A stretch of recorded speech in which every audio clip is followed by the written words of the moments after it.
Today we're making avocado salsa. It's a healthy snack and a great topping for tacos. We start with tomatillos. Just remove the husks and give them a slice. Jalapeno adds a little bit of heat, but you want to take out the membranes and seeds so it's not too spicy. Heat a pan over medium heat and add the tomatillos, jalapeno, and a whole clove of garlic that hasn't been peeled.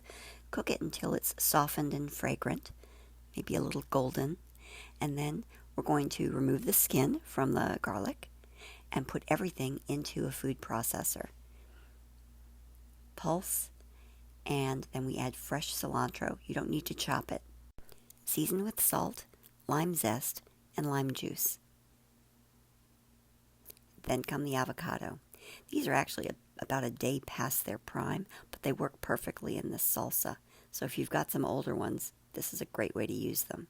Just add the avocado directly to the food processor and pulse until it's smooth and creamy. This is a wonderful dip. You're going to love it with tortilla chips, but it also is a great topping for tacos. Try this avocado salsa soon.